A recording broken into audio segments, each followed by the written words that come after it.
Assalamualaikum warahmatullahi wabarakatuh. Kami dari kelompok 2. Perkenalkan, nama saya Linda Eristianti Devi, teman saya Lilis Sukaina dan Nurul Fathiyah. Pada kesempatan kali ini kami akan membahas tentang metode pembelajaran IPA.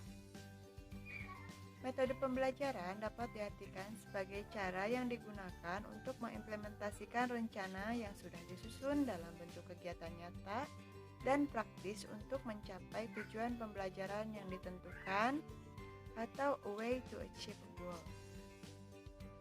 Metode pembelajaran yang efektif digunakan oleh guru dalam melaksanakan proses pembelajaran IPA ada 7, yaitu 1. Metode ceramah, 2. Metode diskusi presentasi, 3. Metode demonstrasi, 4. Metode simulasi atau role playing, 5. Metode simulasi dengan virtual laboratory atau virtual lab, 6.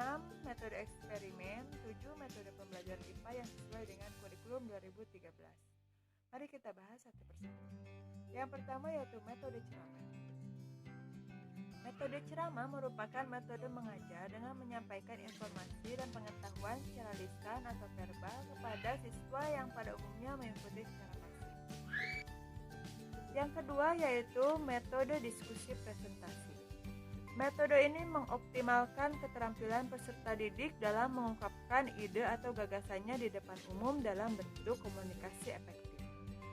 Metode diskusi ini mempersyaratkan adanya 1. Masalah yang akan dibahas, 2. Kumpulan beberapa peserta didik atau group discussion, 3. Adanya pemandu diskusi. Yang ketiga ada metode demonstrasi. Metode demonstrasi merupakan cara pencapaian tujuan pembelajaran yang telah ditetapkan dengan cara memperagakan barang, kejadian, aturan, dan urutan dengan menggunakan media atau alat peraga yang sesuai materi yang disajikan. Yang keempat ada metode simulasi. Metode simulasi adalah suatu cara yang ditempuh dalam mempelajari IPA dengan mengabstraksikan kenyataan yang ada dalam bentuk pemeranan atau menghadirkan hal nyata dalam bentuk peran. Yang kelima ada metode virtual laboratory. Metode virtual laboratory adalah cara yang ditempuh dalam proses pembelajaran dengan menggunakan simulasi komputer. Nah, di sini saya akan menjelaskan tentang metode eksperimen. Apa itu metode eksperimen? Barangkali ada yang tahu? Metode eksperimen yaitu suatu cara penyajian dan bahan pembelajaran di mana siswa dapat melakukan uji percobaan dalam kaitannya dengan metode eksperimen ini. Nah, seorang siswa juga dapat mempelajari dan dapat membuktikan dan serta menganalisis sesuatu yang telah diuji coba ini. Nah, dalam konteks ini diharapkan ketika seorang siswa menggunakan metode eksperimen ini, seorang siswa dapat memberikan pengalamannya, dapat memberikan ilmunya, serta seorang siswa dapat menganalisa serta dapat membuktikan secara aktual sesuatu yang telah diuji coba atau sesuatu yang telah menjadi metode eksperimennya ini. Nah, ketika seorang siswa ditugaskan untuk menganalisa suatu metode eksperimen atau mencari eksperimen yang lain, nah, diharapkan seorang siswa dapat menganalisisnya serta dapat membuktikannya secara faktual, secara ada dan secara jelas. Nah, di sini saya akan menjelaskan tentang langkah-langkah metode dalam metode eksperimen ini. Yang pertama yaitu membentuk suatu kelompok. Misalkan di dalam satu kelas ada 20 orang.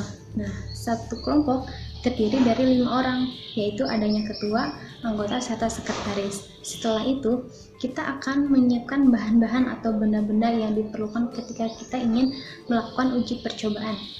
Yang ketiga, kita melakukan suatu uji percobaan tersebut. Nah, secara bersamaan ya. Nah, yang keempat, kita akan melakukan suatu hasil pengamatan. Nah, pengamatan tersebut apakah ada yang berubah ataukah apa yang tidak berubah, ataukah ada kendalanya ataukah tidak ada. Jadi kita menganalisa atau mengamati sesuatu yang sedang kita uji coba tersebut. Nah, yang kelima, kita catat hasil pengalaman eksperimen kita dari awal sampai akhir. Nah, hasil pengamatan tersebut ketika kita sudah diamati, ketika sudah melakukan percobaan, lalu kita sudah mencatat hasil semuanya, nah kita bisa mempresentasikan atau kita bisa memberikan informasi kepada teman-teman kita atau kepada dosen kita bahwa kita telah melakukan suatu eksperimen. Nah, bukti tersebut boleh kita dideskripsikan misalkan dari proses awal, dari proses pengumpulan benda-bendanya atau sebagai data pendukungnya, atau kita langsung melakukan uji percobaan. Ketika itu kita melakukan hasil pengamatan, sudah melakukan hasil pengamatan kita langsung mencatat hasil tersebut. Nah, diharapkan seorang siswa ketika melakukan metode eksperimen ini, seorang siswa dapat bisa menganalisis serta dapat membuktikannya. Misalkan sebagai data pendukungnya ada fotonya atau ada dokumennya. Nah, hal tersebut menjadikan poin tambahan. Sekarang yaitu materi yang terakhir, metode pembelajaran IPA yang sesuai dengan kurikulum 2013. Nah, sebaiknya kurikulum 2013 menggunakan sebuah metode discovery. Apa itu metode discovery? Yaitu menekankan sebuah pola dasar, melakukan pengamatan, menginferensi, dan menyajikan sebuah data.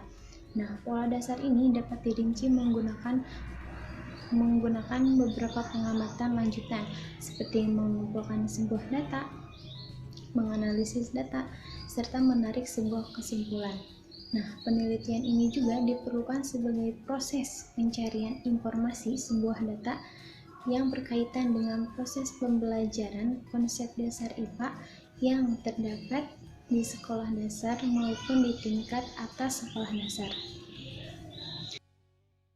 Nah, demikian materi yang dapat kami sampaikan sebagai salah satu tugas dari dosen pembimbing kami, yaitu Bapak Incep Iman Hadi.